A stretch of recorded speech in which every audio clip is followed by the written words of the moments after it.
Всем здравствуйте! С вами я, Алена Алексеева, и вы на канале Алексеева Лайф. И у нас очередной выпуск.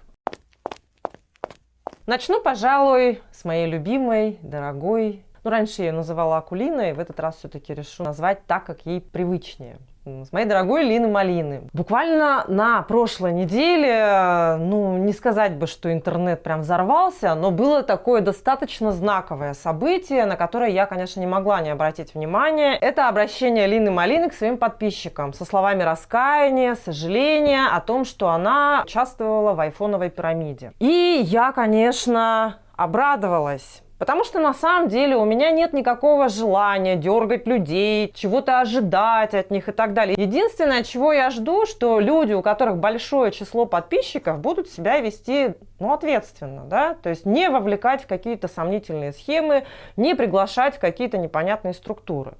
И все, я обрадовалась, я поставила лайк этому посту, я сделала репост этого поста к себе в сторис, потому что, это мне показалось действительно очень круто, да. Мне показалось, что в этом то самое зарождающееся, да, вот этот институт репутации именно вот с таких поступков и начинается. Конечно, я обрадовалась. Но не тут-то было. Почему-то я получила шквал, не то чтобы возмущений, но люди стали писать мне: Алена, вы серьезно? Может быть, это сарказм с вашей стороны? То есть не поверили.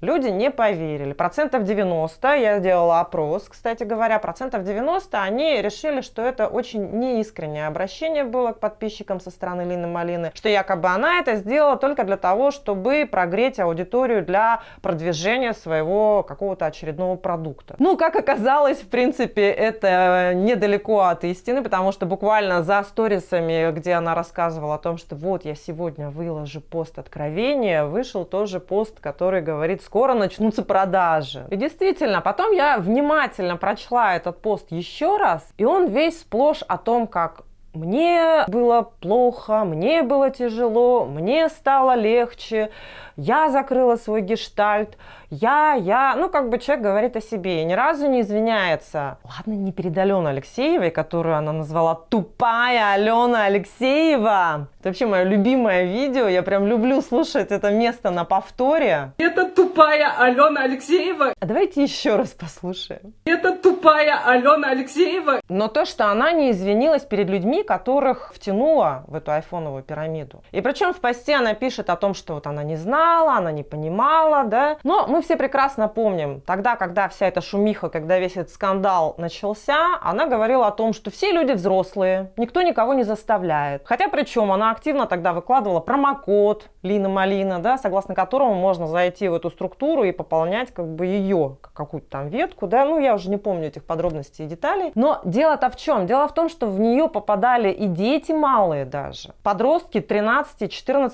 лет, которые, естественно, не имея собственных средств даже на половину стоимости айфона, заставляли своих родителей брать кредиты и вступать в эту пирамиду. Опять же понятно, да, что все сами со своей головой, те же родители, но мы все прекрасно понимаем, как это все происходит на самом деле, да, когда начинается вот это давление, вот эта манипуляция, когда ты хочешь дать своему ребенку лучше, и тут вроде бы есть возможность это лучшее дать за 50% стоимости, все, попались люди. И никаких извинений в их адрес. И никаких сожалений. Но самое-то интересное, закрыла гештальт. Как она его закрыла, если она сидела и чистила комментарии, которые вот как раз писали о том, что: Лина, а перед людьми-то вы извинились или нет? Лина, а почему там то, а почему сё? И она просто сидела и удаляла эти комментарии. Причем до этого она также писала о том, что вот теперь она бережет свою энергию, да, теперь энергия не уходит в этот гештальт незакрытый, то есть там вот эта дыра, да, в которую ее энергия уходит. Как это ты бережешь энергию, если ты нормально спать не можешь, а караулишь, кто бы там ни написал какой-то негативный комментарий? Все почистила, все зачистила. Там просто сплошной елей и восхищение. Лина, вы такая молодец, Лина, так здорово. На самом деле шаг хороший был бы, да, конечно, но гештальт закрыт не до конца. А еще надо закрыть гештальт по коляске брендовой, еще надо закрыть гештальт по люстре, и еще нужно закрыть гештальт по чек-листу. Вот тогда будет хорошо, тогда энергия не будет утекать. А так, в целом, конечно, я желаю человеку успехов, дальнейшего развития, самопознания, ну и понимания того, что 57К подписчиков – это все-таки большая ответственность. Я, конечно, не сексист, да, но, тем не менее, меня очень удивило поведение Вовы Дормидонтова на прошлой неделе. Хотя он периодически пытается вот как-то привлечь мое внимание, постоянно мелькает передо мной, там как-то вот так, как-то вот так. Any questions from McNeely's corner? Any questions from Mr. Tyson's corner? Let's get it on! И на прошлой неделе, опять же, прям в тот же день, когда Лина Малина призналась о своем сожалении, да, об участии в айфоновой пирамиде, в тот же день Вова Дормидонтов что-то там странное выложил у себя в сторис, и меня опять закидали репостами этого сообщения, скринами вот этого послания, где он меня называет «Королева красоты». Я прям так и слышу, да, вот эту его интонацию, потому что, во-первых, выделение этих гласных было именно вот таким кэпслоком на букве «А». Королева! Ну, окей, хорошо. То есть вот молодого человека, которому сколько лет там ему? Ну, 21, 20, да, по-моему, волнует титул женщины, которой, пардон, уже за 41, без всяких инсинуаций, которая получила этот титул, знаете, когда? 24 года тому назад. Вова, ты не родился еще, что ты вечно теребишь мою корону-то, я не понимаю. Оставь ее в покое. Я бы подарила ее тебе, но у меня ее нет, она была переходящая. I'm so sorry. Ну что, касательно сексизма, да? Так вот, я считаю, что это абсолютно не мужское поведение. Я, конечно, не разделяю поведение на женское, мужское, да, вообще можно сказать, что в принципе это какое-то очень странное, неадекватное поведение. Еще более странно, неадекватно, что спустя какое-то время буквально, да, этот сторис провисел там, я не знаю, полчаса, может быть, от силы. Ну, как мне рассказали, я-то на него не подписана, и вообще, в принципе, по-моему, в блоке, что ли. Он удалил этот сторис. И я, конечно, опять же не сексист, да, и вообще, в принципе, не сторонник разделять как-то вот там определенное поведение, но вот это поведение, когда выложил какое-то там возмущение в сторис, потом удалил его, говорит о некой нестабильности, свойственная обычно женщинам раз в месяц, в период гормональных там скачков.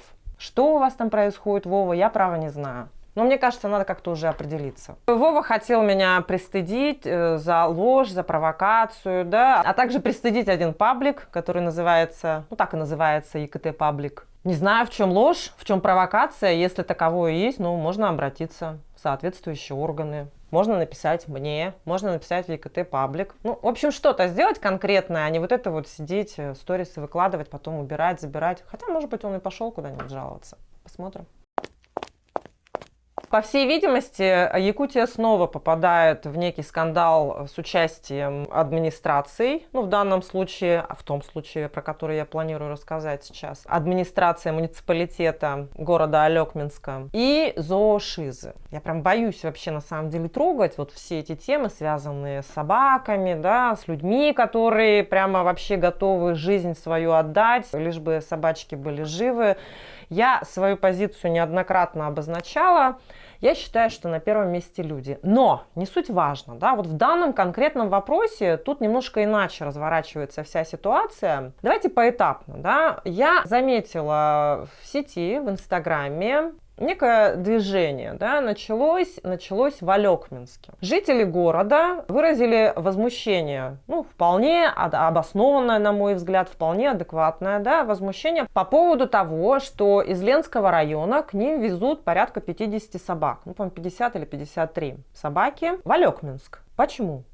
И откуда? И по какому поводу? А произошло это вот по какому поводу. В 2015 году на участке магистрального газопровода Силы в Сибири Чаянда-Ленск в вахтовый поселок завезли собак. С какой целью? С целью, чтобы эти собаки охраняли, ну, людей, да, от диких животных лесных. Ну, там, наверное, от медведей там, или волков, я не знаю кого, да.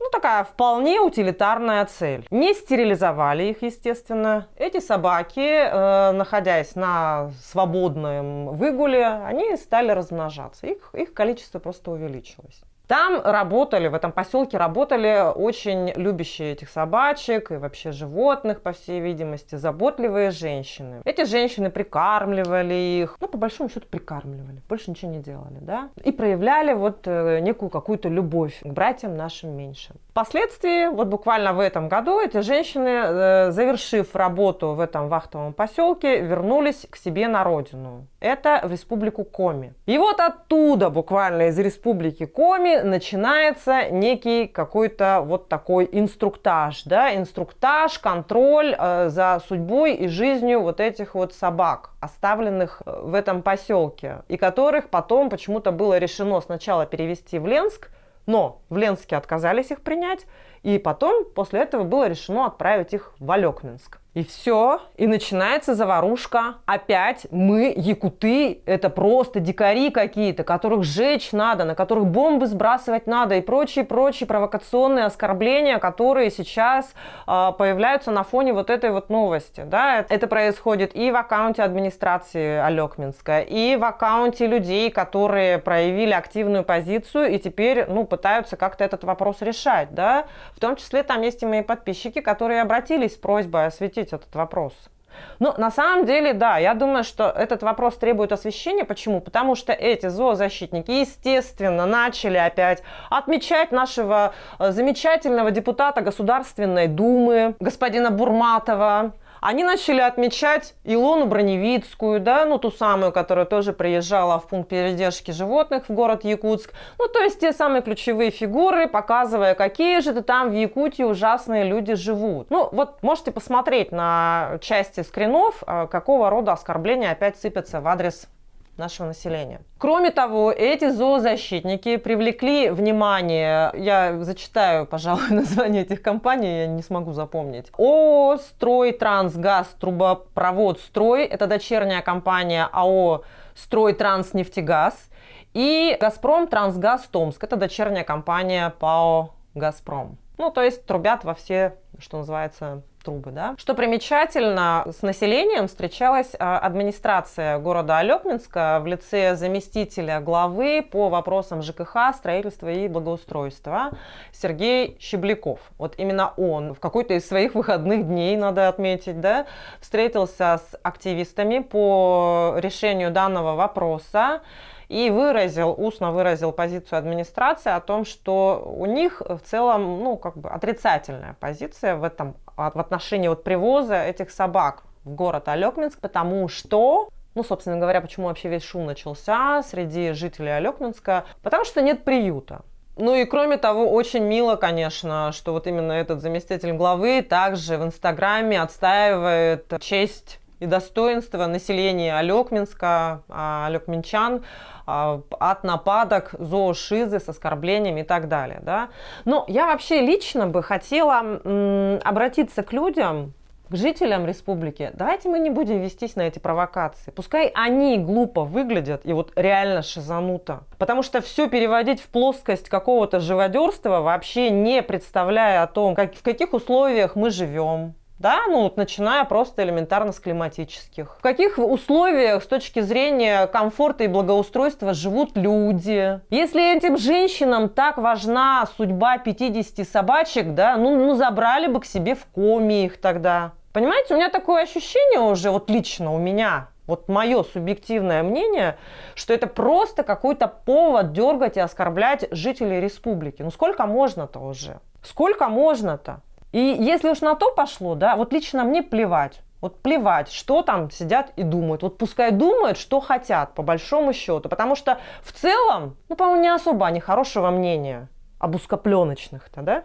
Буквально на днях также попало в сеть видео, записанное, я не знаю, кем-то из коллег, этого сотрудника ФСБ, некого Дмитрия, не знаю его фамилию на букву «Л». Серега, узкопленочные звонят с районов, пошли они сейчас я дальше разберусь. И так он отзывается о своих же коллегах из республики. Не хочется этот вопрос национальный раздувать, но вы прекрасно знаете, что я не люблю ни этот национализм, ни этот национализм. Меня вообще сама тема национализма бесит, просто бесит. Понимаете, у нас как бы в стране нету вот основания для того, чтобы заниматься вот этими высококультурными какими-то пластами, да, касающимися национальной принадлежности и так далее, да. Да людям жрать практически нечего, да, и собак некуда девать, а мы вот там что-то там вот об этом. Нет, вообще не интересно. Честно говоря, я вот считаю, что не нужно вестись на вот эти провокации. Но, что касается вопроса собачьего в Алекминске и в Ленске, да, меня интересует один вопрос. А неужели «Газпром», ну, я обобщаю, да, понятно, что там какие-то дочерние предприятия, но тем не менее, все равно для нас это кто? Для нас это «Газпром». Неужели «Газпром» никаким образом не должен участвовать в этом вопросе? Почему эти женщины из Коми, да, не обращаются к руководству вот этих компаний более яро, вот не так, как они акцентированно, допустим, задают вопросы людям, да, или оскорбляют их бесконечно? Почему позиция «Газпрома» в данной ситуации это отмолчаться? Почему решают алюкминчане, которые вообще ни сном, ни духом, да, в 2015 году о том, что в каком-то вахтовом поселке будут на охрану взяты собаки, да? То есть, понимаете, изначально цель-то какая была? Использовать этих собак по одному конкретному назначению, чтобы они охраняли. Никто не собирался делать все цивилизованно, никого не волновала судьба дальнейшая этих собак. Понимаете, ну вот как обычно на самотек. Ну хорошо, вы скажете, вот этот вопрос собачий активно решается, муссируется, корректируется с точки зрения законодательной, в том числе последние там 2-3 года, да? Ну окей, сделали вы, совершили какую-то ошибку, пусть она 5-летней давности, ну исправьте ее сейчас. Почему в этой схватке сейчас должны биться какие-то женщины из Коми и жители города Алекминска? Я считаю, что это несправедливо. Мне кажется, все вопросы нужно задавать «Газпрому». Пускай у «Газпрома» будет новый проект «Газпром собакам». Ну, по аналогии, как «Газпром детям». Национальное достояние. Ну и касательно вот этого господина Лабетка, да? Да, кстати, у него такая фамилия. Члены ЮстМСЮ не хотят никак на это среагировать? Нет, это не только мой вопрос. Это все задаются этим вопросом. Или потому что это сотрудник органов, не будет никакой реакции, не будет никаких ответных триумфов, наездов и так далее.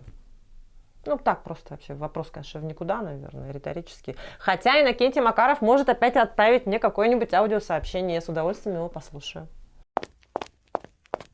Ну и, конечно, очень сильно усугубилась ситуация с коронавирусом. В принципе, мы все так или иначе ожидали, что будет вторая волна. Опять мы мониторим происходящее. Пугают цифры, пугает опять неясность, пугает вот работа этой системы, да. То есть вообще, кстати говоря, каждый раз, когда вот, допустим, я затрагиваю эту тему, я ни в коем разе никогда не хочу ничего сказать против врачей, да, потому что мы прекрасно понимаем, что врачи, они работают в рамках вот каких-то определенных приказов, нормативов и так далее, да, то есть вот они исполняют ту систему, которую придумывают не они сами, да, поэтому, пожалуйста, уважаемые врачи, не воспринимайте вот такого рода сюжеты или, допустим, посты у людей или какие-то откровения на тему того, как на самом деле все происходит при вызове врача там, или скорой, да, случаев очень много таких, прям неприятных, действительно, когда людей заставляют приходить в больницу, неважно, там, допустим, девушка беременная или не беременная, ей говорят, а что вы не можете прийти, она говорит, вообще-то я уже ОРВИ переболела осенью, мне бы не хотелось сейчас подвергаться риску. Ей говорят, ну, какую-то ерунду. В общем, вот этих случаев много. Есть, конечно, и система, есть, конечно, и какие-то отдельные люди, да. Но речь сейчас о чем? Речь сейчас о том, что заново начались все те же самые меры с рейдами, проверками, носят ли маски люди на улицах. Вот, честно говоря, для меня это все равно вопрос. Зачем маски на улицах? Причем я сама лично собственными глазами видела, как трое, ППСников, да, или как они называются правильно, видимо, сотрудники Росгвардии. Один из них шел без маски. Двое остальных были в масках. По улице Пояркова. Не успела сфотографировать. Очень долго расчехляла телефон. Вообще плохой блогер. Но суть вообще в чем? Зачем на воздухе заставлять людей носить маски? Тем более сейчас, да, температура понижается. И вот этот конденсат, который собирается вокруг маски, это же наоборот, на самом деле, на мой дилетантский взгляд, это очень вредно для организма. Вообще со всех точек зрения. И с точки зрения работы органов дыхания, да, дыхательной системы, и с точки зрения, ну, вот этого конденсата, который собирается, и вообще какой-то, то есть можно получать, наверное, какие-то легкие обморожения, я не знаю. Ну и вообще в целом, то есть это, ну, не тот климат у нас. Кроме того, на воздухе, ну, на мой взгляд, на воздухе нужно дышать свежим воздухом. В помещении, да, вопросов нет. В помещении, безусловно, маски, желательно перчатки и так далее. Но самое грустное, опять мы виноваты. Опять мы все с вами виноваты. Мы перестали чувствовать личную ответственность за распространение инфекции. В результате повсюду массовое нарушение санитарных требований, игнорирование масочного режима, социальной дистанции.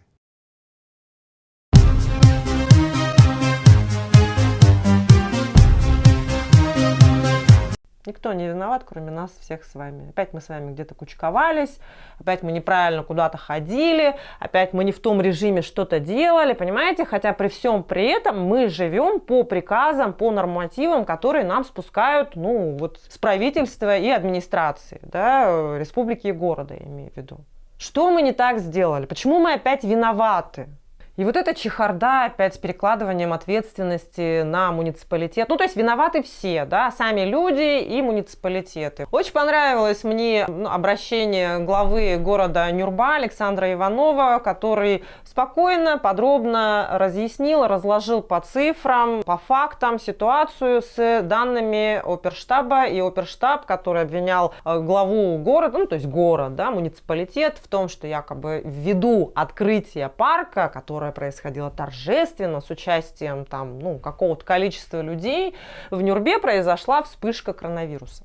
И глава города очень подробно разъяснил, как на самом деле все происходило. Да? Что если обратить внимание на сроки инкубационного периода, на сроки сдачи анализов и так далее, и все это дело сложить и совместить, то торжественное открытие парка здесь вообще никоим разом не виновато. Ну и мой любимый проект, один из моих любимых проектов, у меня их два. Один это Арктический центр культурный, другой это Ленский мост. Ну, собственно говоря, ничего конкретно против самих проектов я, конечно же, не имею. Я сама, ну, в каком-то смысле заинтересована в том, чтобы Ленский мост был, потому что я очень часто передвигаюсь в Заречье. Ну и Арктический центр, по большому счету, у меня сам как объект никакого раздражения не вызывает. Да? Единственный момент, который меня напрягает, это финансирование вот этих вот двух объектов и стоимость этих двух объектов. Я уже неоднократно высказывалась по поводу Арктического центра. Вы внизу можете посмотреть мое видеообращение, прошлогоднее еще. А по поводу Ленского моста, ну что, вот недавно у нас тоже такое удивительное, да, произошло. В бюджет 2021 года Ленский мост не попал. В федеральный бюджет, естественно. И самое интересное, соглашение между республикой и ВИС было заключено, ну, ранее в этом году, задолго до формирования проекта бюджета на 2021 год, и тем не менее не учли, забыли. И сенатор от Республики Саха-Якутия Александр Акимов, выступая по этому вопросу, сказал: А нет, конечно, он не так сказал. Он сказал, что это что? Это как понять? Золотой мост можно было построить через реку Лена, сказал Александр Акимов, обращаясь к Валентине Матвиенко, и попросил ее до конца этого года, ну, разобраться с этим вопросом. Ну, посмотрим. Посмотрим. Ну что, дорогие мои, этот выпуск подошел к концу. Не забывайте подписываться, ставить лайки, писать комментарии. Ну и вообще смотрите более активно. А то я смотрю, вы расслабились, прямо решили, что вот, я уже вышла официально, зарегистрировала на себя канал, а теперь никуда не исчезну, что ли? Нет.